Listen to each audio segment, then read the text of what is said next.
कृपया इस चैनल को सपोर्ट करने के लिए इस वीडियो को पूरा जरूर देखें और चैनल को सब्सक्राइब भी जरूर करें। गणेश जी विघ्न विनाशक व शीघ्र प्रसन्न होने वाले देवता है। अगर कोई सच्चे मन से गणेश जी की वंदना करता है तो गौरी नंदन तुरंत प्रसन्न होकर उसे आशीर्वाद प्रदान करते हैं। वैसे भी गणेश जी जिस स्थान पर निवास करते हैं उनकी दोनों पत्नियां रिद्धि तथा सिद्धि भी उनके साथ रहती है। उनके दोनों पुत्र शुभ व लाभ का आगमन भी गणेश जी के साथ ही होता है। कभी कभी तो भक्त भगवान को असमंजस में डाल देते हैं। पूजा पाठ व भक्ति का जो वरदान मांगते हैं वह निराला होता है। काफी समय पहले की बात है, एक गांव में एक अंधी बुढ़िया रहती थी। वह गणेश जी की परम भक्त थी। आंखों से भले ही दिखाई नहीं देता था, परंतु वह सुबह शाम गणेश जी की बंदगी में मग्न रहती।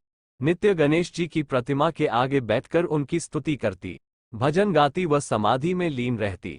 गणेश जी बुढ़िया की भक्ति से बड़े प्रसन्न हुए।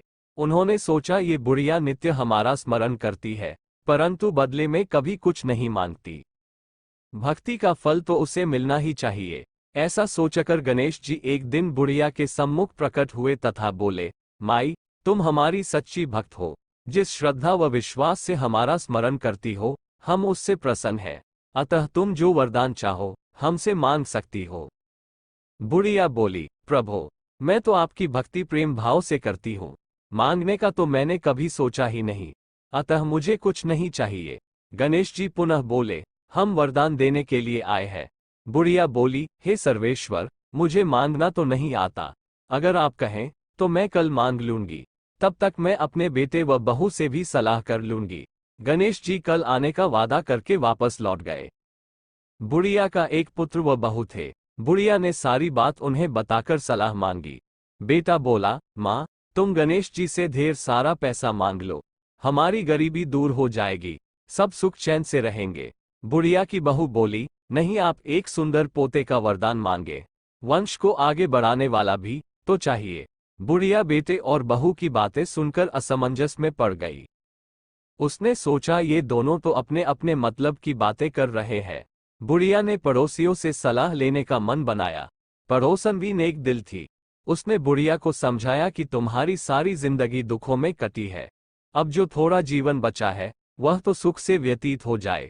धन अथवा पोते का तुम क्या करोगी? अगर तुम्हारी आंखें ही नहीं है तो ये संसारिक वस्तुएं तुम्हारे लिए व्यर्थ है, अतः तुम अपने लिए दोनों आंखें मांग लो। बुढ़िया घर लौट आई। बुढ़िया और भी सोच में पड़ गई। उसने सोचा कुछ ऐसा मांग लूं जिससे मेरा, बहू व बेटे सबका भला हो। लेकिन ऐसा क्या हो सकता है? इसी उधेड़पुन में सारा दिन व्यतीत हो गया।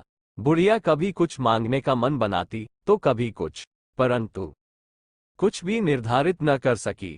दूसरे दिन गणेश जी पुनः प्रकट हुए तथा बोले, आप जो भी मांगेंगे वह हमारी कृपा से हो जाएगा, ये हमारा वचन है। गणेश जी के पावन वचन सुनकर बुढ़िया बोली, हे गणराज, यदि आप मुझसे प्रसन्न हैं तो कृपया मुझे मन इच्छित वरदान दीजिए। मैं अपने पोते को सोने के गिलास में दूध पीते देखना चाहती हूँ। बुढ़िया की बातें सुनकर गणेश जी उसकी सादगी व सरलता पर मुस्कुरा दिए। बोले, तुमने तो मुझे ठग ही लिया है। मैंने तुम्हें एक वरदान मांगने के लिए बोला था, परंतु तुमने तो एक वरदान में ही सब कुछ मांग लिया।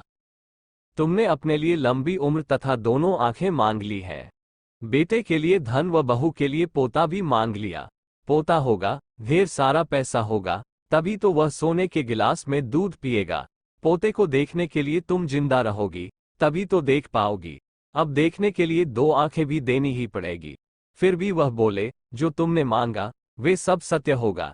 यूं कहकर गणेश जी अंतर्ध्यान हो गए। कुछ समय पाकर गणेश जी की कृपा से बुढ़िया के घर पोता हुआ। बेटे का कारोबार चल निकला तथा बुढ़िया की आंखों की रोशनी वापस लौट आई। बुढ़िया अपने परिवार सहित सुखपूर्वक जीवन व्यतीत करने लगी।